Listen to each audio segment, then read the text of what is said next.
प्यारे दोस्तों, सादर अभिवादन। मैं हूं महेश कुमार वैद्य और आप देख रहे हैं एनजेपी हरियाणा। दोस्तों, आज बात करेंगे हरियाणा कांग्रेस के नवनियुक्त प्रभारी संजय दत्त की। बीके हरिप्रसाद के बाद संजय दत्त आए हैं हरियाणा का प्रभार संभालने के लिए। एआईसीसी ने उनकी नियुक्ति की है। 27 जून को उनका नियुक्ति पत्र जारी हुआ। केसी वेणुगोपाल के हस्ताक्षर से उनका नियुक्ति पत्र जारी हुआ और इसके साथ ही बीके हरिप्रसाद की विदाई हो गई। बीके हरिप्रसाद को सम्मानजनक विदाई दी गई है। उन्हें केरल प्रदेश कांग्रेस कमेटी का अध्यक्ष बनाया गया था पिछले दिनों, इसलिए पहले से ही यह तय था कि अब बीके हरिप्रसाद की जगह हरियाणा को नया प्रभारी मिलेगा। प्रभारी के रूप में जिन संजय दत्त को नियुक्त किया गया है वह महाराष्ट्र के रहने वाले हैं। महाराष्ट्र के वरिष्ठ कांग्रेसी नेताओं में उनकी गिनती होती है, लेकिन वरिष्ठ होते हुए भी उनकी पहचान अभी व्यापक नहीं है। उनकी पहचान का दायरा सीमित है, लेकिन वह कुशल रणनीतिकार माने जाते हैं। उनकी रणनीति को कांग्रेस हाईकमान ने पहचाना है और हरियाणा जैसे राज्य में उनकी रणनीति की परख के लिए ही उन्हें यहाँ भेजा गया है। हरियाणा में उनके सामने एक नहीं बल्कि कई चुनौतियां हैं। सबसे बड़ी चुनौती है कांग्रेस को पुनर्जीवित करना, कांग्रेस के संगठन में जान फूंकना, विचारधारा के आधार पर कांग्रेस के कार्यकर्ता तैयार करना। फिलहाल हम आपको बता दें कि थोड़ा सा बदलाव हुआ है। राव नरेंद्र की नियुक्ति के बाद, जिला प्रधानों की नियुक्ति के बाद, ब्लॉक प्रधानों की नियुक्ति के बाद, ब्लॉक प्रधान भी अभी पूरे नियुक्त नहीं हुए हैं, लेकिन 100 से अधिक ब्लॉक प्रधान नियुक्त हो चुके हैं। इसका मतलब यह है कि कांग्रेस सही दिशा में आगे बढ़ रही है, लेकिन कछुआ गति से आगे बढ़ रही है। अभी बूथ स्तर पर जो बड़ी टीम बननी है, महिला कांग्रेस की टीम बननी है, ओबीसी डिपार्टमेंट की जो टीम बननी है, एससी डिपार्टमेंट की जो टीम बननी है, टीम का मतलब है हम बूथ लेवल तक सारी इकाइयों के गठन की बात कर रहे हैं। जो प्रकोष्ठ गठित होने हैं, सेवा दल गठित होना है, अभी बड़ा काम बाकी है, बहुत बड़ा काम बाकी है और इस काम को पूरा कराने की जिम्मेदारी सौंपी गई है संजय दत्त की। राव नरेंद्र के कंधों को सहारा देने के लिए संजय दत्त को भेजा गया है।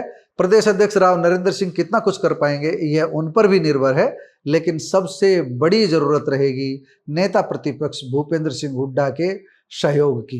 भूपेंद्र सिंह हुड्डा का सहयोग जब तक पूरी तरह हर कांग्रेसी को नहीं मिलेगा, उनकी शुभकामना और आशीर्वाद हर किसी को नहीं मिलेगा, तब तक कांग्रेस में पूरी तरह जान नहीं आ पाएगी। कांग्रेस में दो फैसले लेने हैं, या तो भूपेंद्र सिंह हुड्डा को सबका साथ देने के लिए तैयार करना है या उनको विदा कर देना है।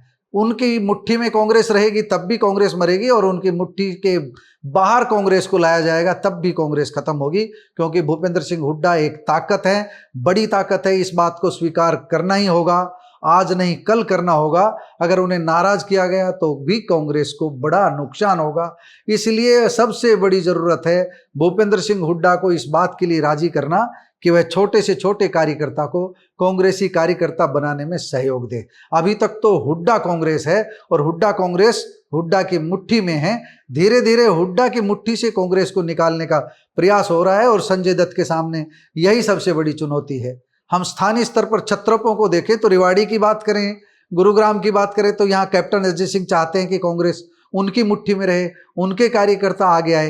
ये उनके कार्यकर्ता का सुशब्द जब तक रहेगा, जब तक कांग्रेस का कार्यकर्ता आगे आए, ऐसी भावना किसी के भीतर नहीं आएगी, तब तक कांग्रेस भारतीय जनता पार्टी जैसी उस पार्टी से मुकाबला नहीं कर पाएगी जो रूट लेवल तक न केवल कार्यकर्ता रखती है बल्कि साम दाम दंड भेद फूट डालकर किसी भी रणनीति से चुनाव जीतने की रणनीति पर चलती है। उससे मुकाबला करने के लिए, मैं ये नहीं कह रहा उससे मुकाबला करने के लिए कुछ घटिया काम भी किए जाए, मैं ये नहीं कह रहा, लेकिन अच्छे काम, बड़ी लकीर खींचने के लिए तो कांग्रेस को बड़े काम करने होंगे।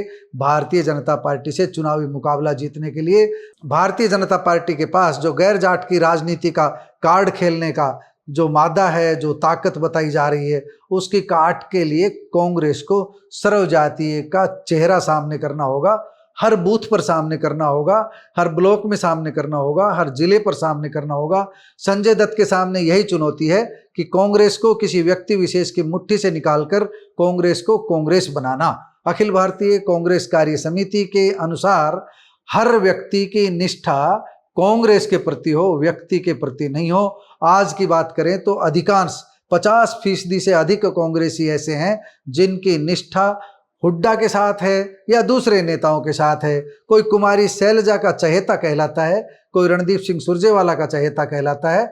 ये ठीक है कि नेताओं के चहेते होते हैं, लेकिन जब चुनने की बारी आए तो नेता के सामने लक्ष्य स्पष्ट होना चाहिए। आई एम कांग्रेस मैन, ये उसके मुंह से आवाज निकलनी चाहिए। ये नहीं है कि मैं हुड्डा का आदमी हूं या शैलजा का आदमी हूं या रणदीप सुरजेवाला का आदमी हूं, मतलब किसी का भी आदमी होना कांग्रेसी होना नहीं माना जाए। इसी रणनीति पर आगे बढ़ाने का काम संजय दत्त को करना है। संजय दत्त के सामने यही सबसे बड़ी चुनौती है। दोस्तों, एक बात हम आपको बता दें संजय दत्त के बारे में, संगठन के निर्माण और बूथ स्तर तक नेटवर्क खड़ा करने के मामले में उन्हें काफी पारंगत माना जाता है। मध्य प्रदेश और दूसरे राज्यों में उन्होंने अपनी कुशलता दिखाई भी है। फिलहाल उनके पास कांग्रेस में एआईसीसी में सचिव का पद है। आमतौर पर महामंत्रियों को यानी महासचिवों को प्रदेश के प्रभार दिए जाते हैं, प्रदेश का दायित्व दिया जाता है, लेकिन इन्हें सचिव होते हुए भी दायित्व दिया गया है। तो आप समझ सकते हैं उन पर हाईकमान ने कितना भरोसा किया है, हरियाणा को लेकर कितना भरोसा किया है। संजय दत्त के बारे में हम ये बता दें, इनका पूरा नाम संजय सतीश चंद्र दत्त है और ये महाराष्ट्र से एमएलसी रह चुके हैं। इसके अलावा राजनीति में बड़ा दायित्व इनके पास नहीं रहा है।